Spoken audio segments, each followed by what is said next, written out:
안녕하세요, 직진입니다. 오늘은 독자님의 요청으로 인해 잘은 모르지만 네이티브 1에 대한 작중 등장 내용들을 정리해보고 제 간단한 뇌피셜을 첨가해 이야기를 해보려 합니다. 네이티브 1이라는 개념은 데이터 에드안의 발언으로 처음 나타나게 되었습니다. 라쿤밤 중 가장 드러난 떡밥이 별로 없었던 라크가 창지기보다 디펜더 쪽의 체질이었다는 사실이 신수 반응행을 통해 나타나게 되고, 숙적과의 대련 도중 돌 원소가 스스로 몸에 달라붙는 것을 보고 에드안이 라크가 네이티브 1의 후손인 걸 알아냈죠. 에드안의 말을 정리해보자면, 자하드와 십가주가 탑에 들어오기 전부터 살고 있었던 고대의 거인이 자신의 몸을 5개로 나눈 후손이 있었고, 그들을 십가주와 자하드가 네이티브 1이라고 불렀다고 합니다. 네이티브는 형용사로 보면 뭐뭇이 태어난 곳에 라는 뜻인데, 고대의 거인을 원으로 보고 원에서 태어난 후손들이라는 뜻으로 보입니다. 제 뇌피셜이긴 하지만 이 고대의 거인은 후에 에반케를 통해 고대의 주인으로 명칭이 확정되었다고 생각합니다. 과거 연해가주가 고대의 주인에게 불꽃을 선물 받았다고 합니다. 영가문의 직계 중 일부는 두 종류의 근원의 불꽃에 힘을 이어받는다고 합니다. 두 종류 다 이어받는지 아니면 하나만 이어받는지 모르겠지만, 작중 나온 것은 연우는 모든 것을 살리는 불꽃,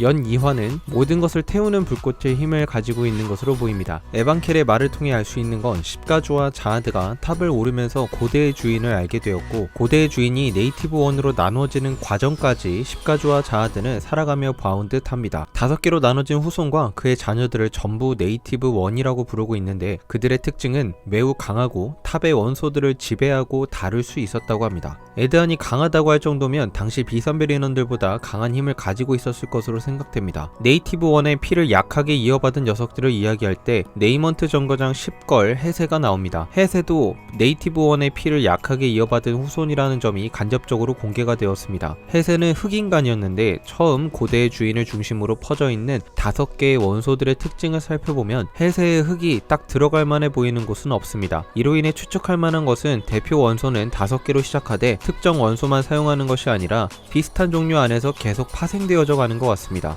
라크의 돌 원소 능력은 대표 5개 원소 중 하나고, 불꽃은 에반켈이 대표로 보여줬고, 그 밑에 나무줄기는 케렐람이 보여줬습니다. 나무줄기가 원소라고 볼 수 있을지 모르겠는데 전 이과가 아니니 원소의 개념에 대해선 패스하겠습니다. 나머지는 신수와 철로 보입니다. 자하드는 이런 네이티브 1의 순수 혈통을 가진 직계들을 모두 몰살시켰는데, 아주 희귀한 케이스로 라크가 살아있는 거죠. 순수 혈통이 아닌 이들은 자하드가 저주를 내린 듯한데, 라크의 부모님이 라크를 잘 빼돌렸는지 이 부분은 작중 나온 게 극히 일부라 추측하기도 힘드네요. 대략 알 수 있는 건 에드안의 말대로 라크 또한 저주받았지만 숨겨진 층을 통해 봉인이 풀린 것으로 보이는데, 만약 라크가 피가 많이 섞인 직계급 혈통이라면 라크의 나이를 추정하기에 많은 어려움이 생깁니다. 상상 이상으로 많을 수도 있겠네요. 라크가 숨겨진 층에서 출구를 찾는 미션 수행 중 발견한 초상화는 라크의 조상인 것 같습니다. 에드안이 라크가 누구의 후손인지 갸우뚱하는 걸 보면 초상화에 그려진 악어는 최초의 네이티브 1은 아닌 것 같습니다. 그리고 에반켈의 불꽃을 보고 어디선가 본 듯하다고 말하는 것을 보면 다른 네이티브 1의 능력도 경험했다는 건데 기억을 거의 못합니다. 그로 인해 추측할 수 있는 건 고대의 주인 바로 및 돌멩이 네이티브 1의 직계 후손이 자하드와 십가주의 위협에서 라크를 지키기 위해 동면을 시키는 등의 방법을 사용해서 라크는 뒤늦게 깨어났고, 그 부작용으로 자신의 부모님이나 깨어나기 전 경험했던 것들에 대한 기억을 잃은 것으로 생각됩니다. 라크가 에반켈의 불꽃을 보고 난 후 갑자기 힘이 넘쳐 흐른다고 말하는 것을 보면 같은 네이티브 1의 힘들끼리 서로 공명하는 영향이 있을 것으로 생각되며, 그것이 아니라면 라크가 에반켈의 네이티브 1의 불꽃을 보고 자신이 가진 네이티브 1의 피의 힘이 강해지는 것으로 볼 수도 있을 것 같습니다. 그러면 고대종은 뭐하는 놈인지가 또 문제인데요. 정황상 고대의 주인이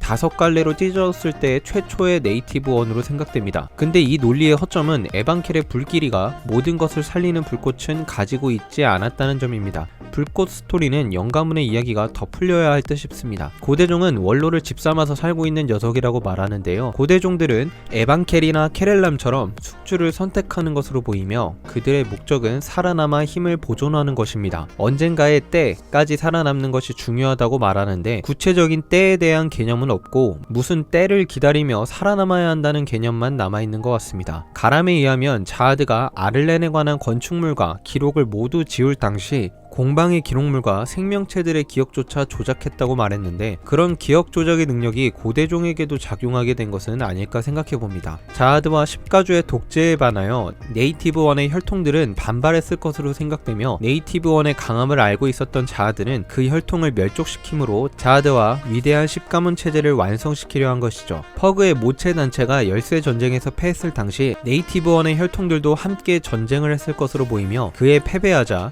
고대종은 강한 숙주를 찾아다니며 목숨만을 보전한 겁니다. 근데 이 고대종이라는 명칭도 사실 좀 애매합니다. 3부 루엘몬의 창 이야기에서 고대종들이 사용했던 창이라고 말하는데, 이들은 네이티브 원에 대한 개념이 없어서인지 그 후손들을 다 고대종이라고 표현하는 게 아닐까 생각합니다. 근데 사실 네이티브 원이나 고대종이나 결국 같은 말이기에 틀린 것은 아닌 것 같습니다. 루엘몬의 창은 고대종의 힘을 가진 에반켈과 고대종의 직계 후손으로 생각되는 라크에 의해 리스크 없이 사용되었습니다.